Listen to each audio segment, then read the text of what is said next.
Insurgent sometimes raises his huge head, a monstrous mystery lurking in life's deep, the mysteries of dark and fallen world, the dread visages of the adversary king. So the entire past Savitri is seeing adversary kings, how they are fallen like me. Savitri is serving the entire past, you see, in the dream. A dream disclosed to her the cosmic past. That is how the whole thing begins. The dream disclosed to her the cosmic past. Insurgent, the dread visages of the adversary king. The dreadful powers held down within his depths become his masters or his ministers. He is man. He stands up for man. Enormous they invade his bodily house, can act in his acts, infest his thought and life. This is what happens. You get possessed by these powers and you act. That is what has happened in the case of great people. Hitler was possessed. Later, Gandhi was also possessed. Stalin was possessed. They possess them and act them. Inferno surges into the human air and touches all with a perverting breath. In fact, inferno surges the human air. This is what happened at the Holocaust. The whole Holocaust, you see. Yeah. Grey forces like a thin miasma creep. So, on the wall, the miasma is there rising. It gives you all kind of ominous, very bad odors, smell, obnoxious odors. Grey forces like a thin miasma creep, stealing through chinks in its closed mansion door, discoloring the walls of upper mind. What a vivid description, you see. Discoloring the wall, even our upper mind, higher mind also gets affected by the subconscious forces. We lose our sense of discoloring the walls of upper mind, in which he lives his fair and specious life, specious, deceptive life. Looks like truth, but it is not truth. And leave behind a stench of sin and death. That is what the subconscious forces do. Not only rise in him perverse drifts of thought and formidable formless influences, but there come presences and awful shades of beings come to eat him, swallow him. Tremendous forms and faces mount dim step and stare at time into his living room. So from the wall they come and look into the, start living in his room. Or called up for a moment's passionate work, lay a dire custom's claim upon his heart, aroused from sleep, they can be found no more. So once they are awakened from their subconscious sleep, then you can stop them. They will play havoc, not only in your life, but in the life of the world. Because you become now instrument for them to work. Afflicting the daylight and allowing night, invading at will his outer tenement, the stark glooms, a grisly, dire inhabitant, mounting into God's light, all light perturbed. So you may have that light, but then you start doubting, is it really true? That itself is the first corrosion which takes place in our case. You see. You know that this is definite, yet still something arises from you, from within. And then you start doubting, wondering, is this really true? Is it like that? Mounting into God's light, all light they perturb. All they had touched or seen, they made their own. They will possess everything, whatever they have. In nature's basement lodge, mind passages fill, disrupt thoughts, links, and musing sequencing, break to the soul's stillness with a noise and cry, or they call the inhabitants of the abyss. So they will summon them up from below, you see, abyss. Or they call the inhabitants of the abyss. Invite the instincts to forbidden joys. See, they're lying buried within you, deep within, under you. But then something will call, Come on, get up, have a feast. This is occasion for you.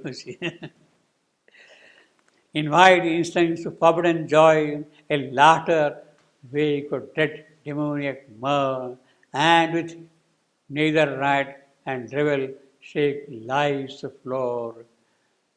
Impotent to quell his terrible prisoners, appalled the householder, helpless, sits above. So he becomes helpless. You have invited all these guests and they have taken possession of you. You can't do anything now against those people. Taken from him, his house, he is no more. So he is dismissed from his own house, you see. He is bound and posed a victim of the play or allured joys in a mad and mighty din. His nature's dangerous forces have arisen. His man's nature's dangerous. All those who are there lying in the subconscious, they have come out, they have sprung up and hold at will a rebel's holiday. So they are happy, enjoying, merrymaking, you see. Aroused from the darkness where they crouched in the depths, present on the sight, they can be held no more. You can't arrest them. They have been let loose. His nature's impulses are now his lord. So you are governed by nature, by sensuous things, by all these ugly things. Once quelled or wearing specious names and wealth, infernal elements, demon powers are there. So they are there all the while. Man's lower nature hides these awful gifts. We are not aware of them, but they are there. So if you want to really do purification of your nature, you have to really bring higher light, higher joy into that region and flood it. Then only you can make that transformation. This subconscious transformation becomes necessary before we can even think of higher transformation. All that is lying there underneath us. What the Indian uh, psychologists would call Shadripu, the six enemies, Shadripu, six enemies.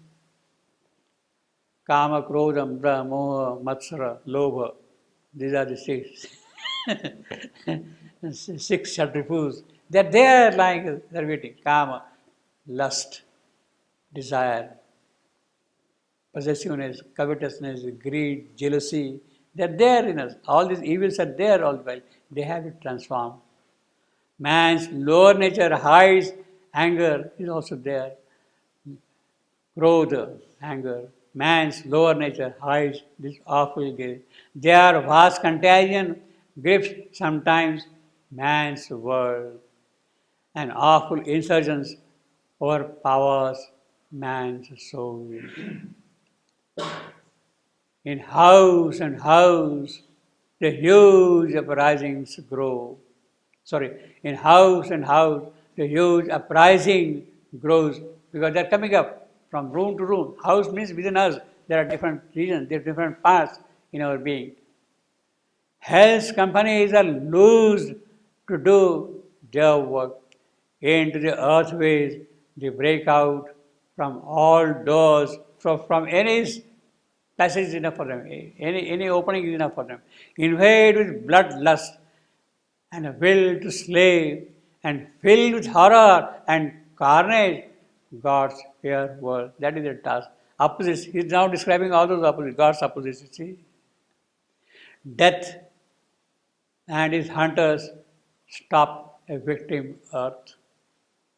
A terrible angel smiles at every door knocking.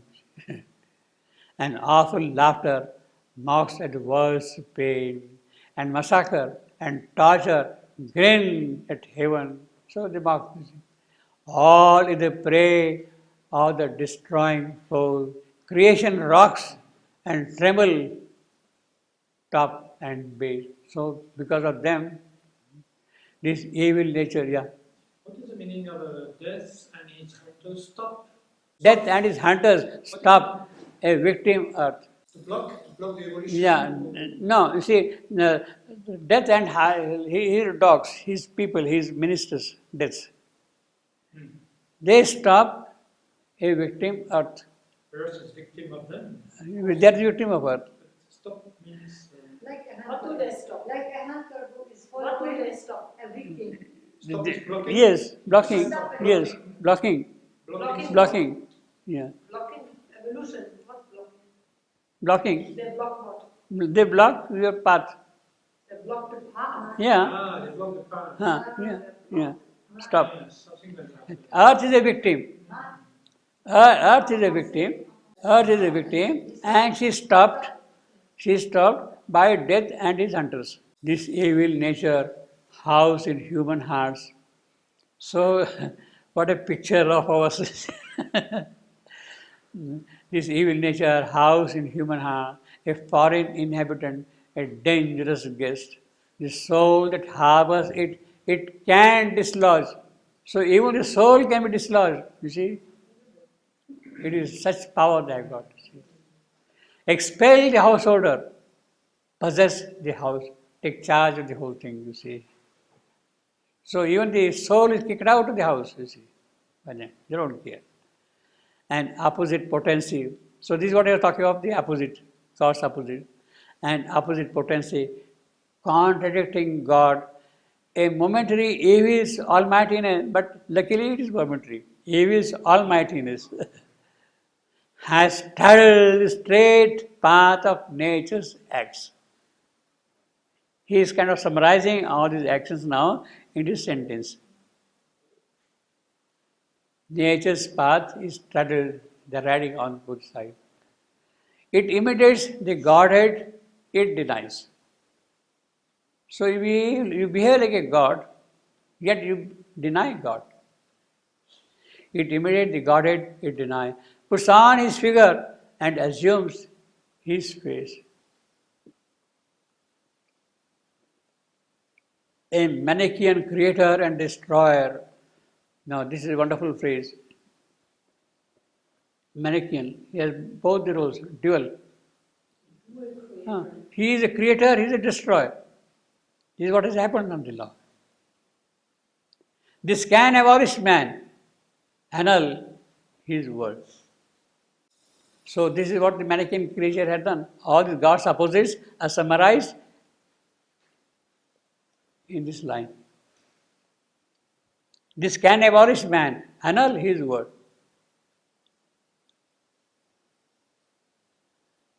But then the yogi gives us consolation. We are waiting for this consolation. But there is a guardian power. There are hands that save. Calm eyes divine regard the human scene. There is somebody else supervising, overlooking, overseeing everything, you see. So that is a great, but there is a guardian power. If only we obey him and live and go by him, if only we catch hold of his hand, that hand which saves, then we are safe. Yeah, we will take up this next time. All the world's possibilities and man are waiting. See, this is a cosmic path Savitri is serving all along here. He has brought to the point of Manichaean creator and destroyer. Double role, you see, playing. Now, this entire cosmic past is what Savitri is surveying in her dream state. She is living the whole thing like a past. It is coming like a dream to her, through what stages she had gone since the beginning of this creation. Her entire yogic survey is sort of summarized here at this point. She is getting aware now in this condition about the things, through the processes she had gone earlier, all along, you see. She has come to this point. Now, the future will open. In fact, that is what we have got. All the world's possibilities and man are awaiting. Although this is in the past, still there are possibilities which are waiting on that. The cosmic future, what she is perhaps trying to see in this condition. Here was cosmic past, but what about the cosmic future? This is what we've seen. Now, about this whole process of evolution, which I got here.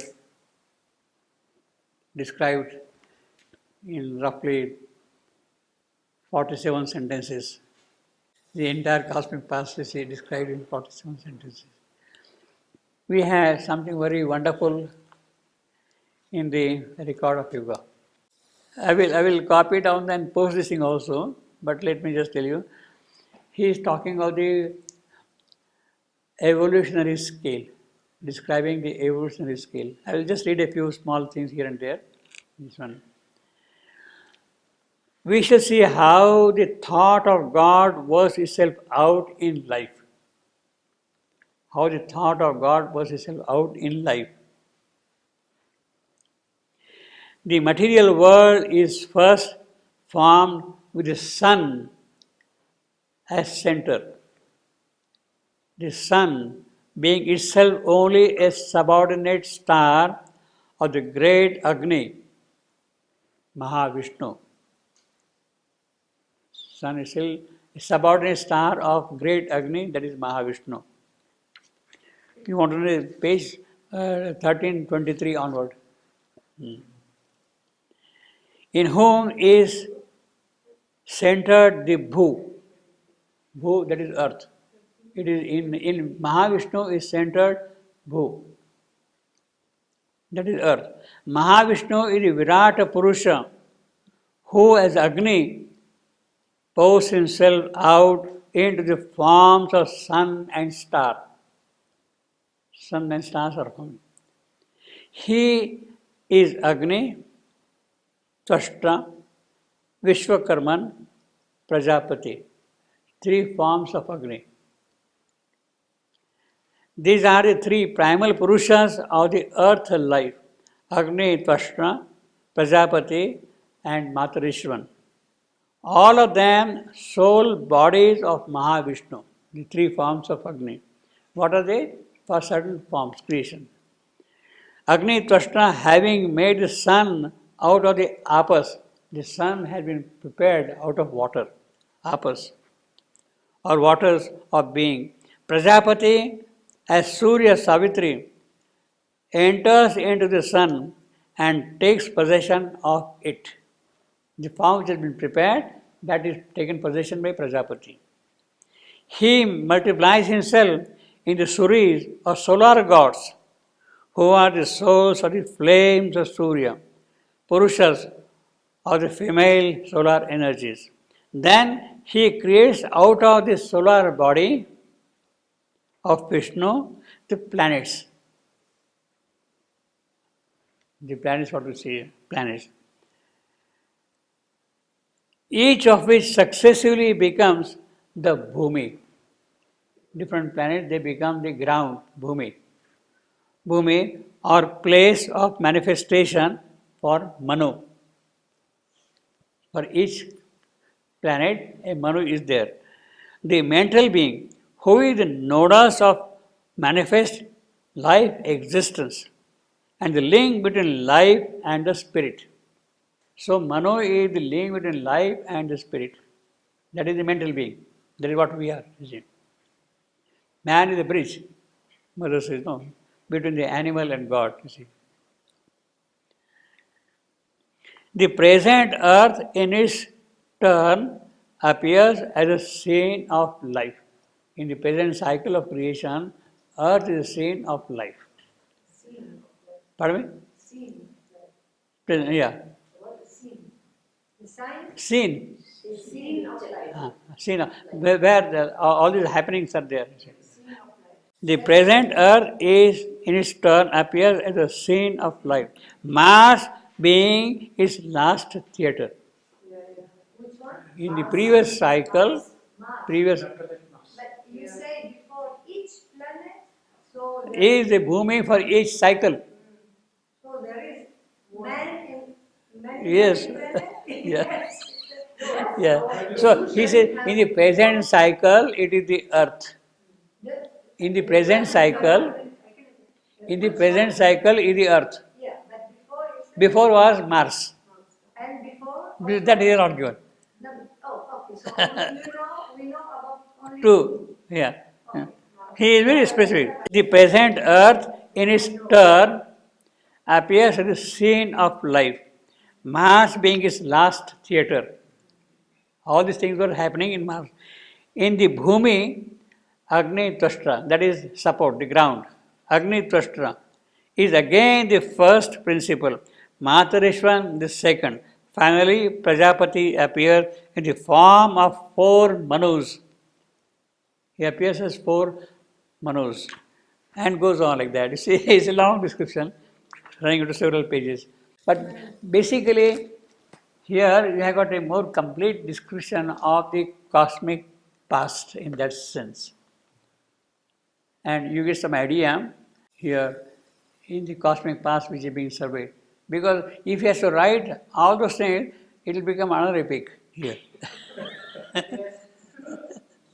Another epic. So you can see how quickly, how rapidly, how description was moving also, you see. The Titan and the Fury and the Jinn, you see, each one description would mean pages and pages and pages, you see. So what the Greek mythology says, there is a certain truth in that. Later on, in the same chapter there, he speaks of all these forces. In the previous cycles, how Vanara, the monkey, was a certain type, how the Titans were there, all those things are described in that part, you see. The evolution, you see, that is the real evolution. So here, basically, we have here the occult aspect of evolution quickly described in 47 sentences of this canto, the evolution.